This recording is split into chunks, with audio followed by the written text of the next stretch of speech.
Right, hello, welcome. And as we've seen before, I've done a crib sheet, but this one's for the pathway that you do in phase 4 of your qualification. So this one's for the environmental.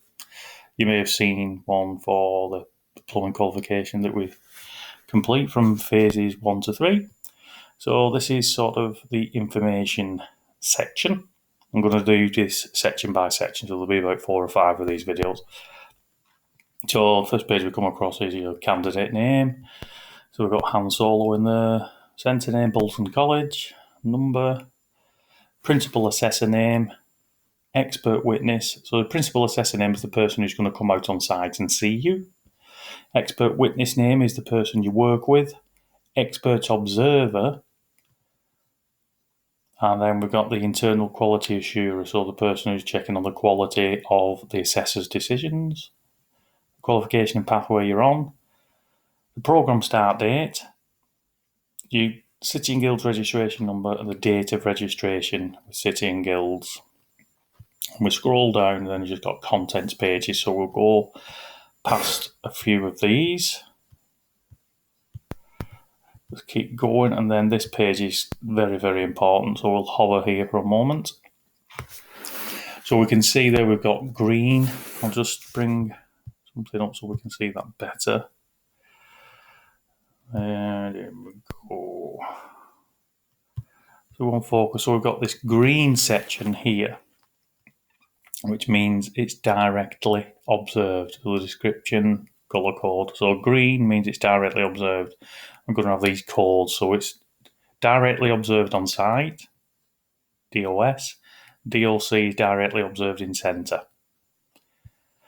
Orange means it's going to be a reflective account, but it will have supporting evidence and signed by an expert witness. Your expert witness, as we've previously discussed, is the person you're working with. And they're going to have reflective account on site, RAS, and RAC is a reflective accounting centre.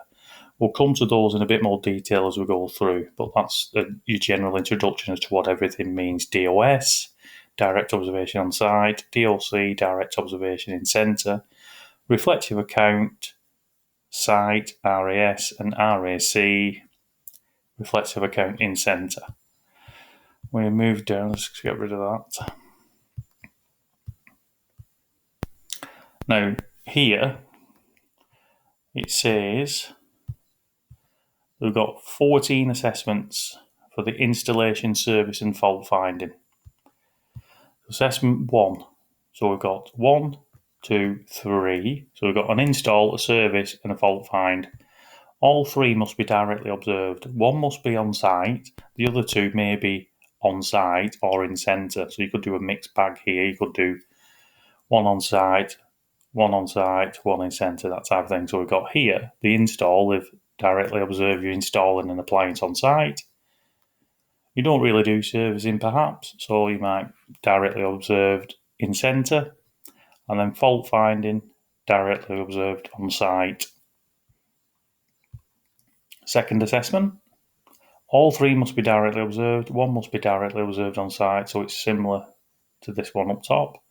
Directly observed on site for the install, directly observed in centre for the service, and directly observed in centre for fault finding. Now, this one here, if you look at it, I think that's a bit of a typo. All 3 must be directly observed. 1 must be on site, DOS. The other 2 may be DO or on site or in centre. So they've got 2 DOCs there, but you could have a DOS there as well. So, similar to what we had across the top there. Then we've got these reflective accounts. So, bit of caution with these. Minimum of 2 accounts must come from site. So we're going to have 2 RASs. So the install, we've got a reflective account from site. For the service, we've got a reflective account from in centre. And then for the fault finder, we've got a reflective account from on site. And that repeats itself there, and there for assessment 4. But assessment 5, this is good. I like this. Reflective account 2 from either install, service or fault finding. So minimum of 1 account must come from site. So here I've got reflective account for on site. I've not done any more servicing, so it's not applicable.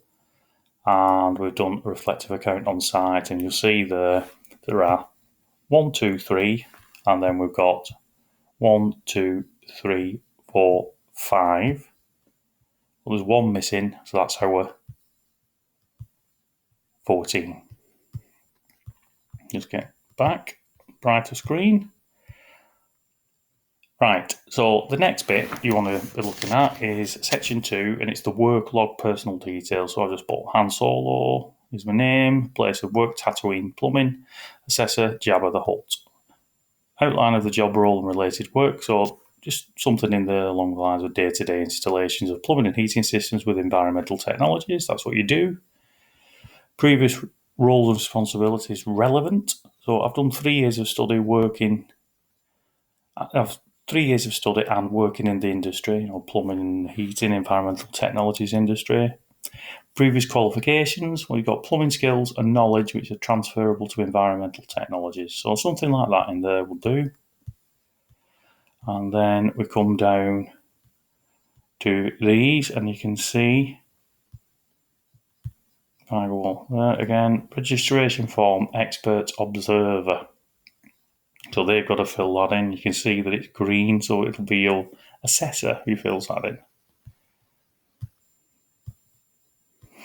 And you can see on this crib sheet here, it says on-site assessor to complete. Orange is the person that you work with. They will fill that in.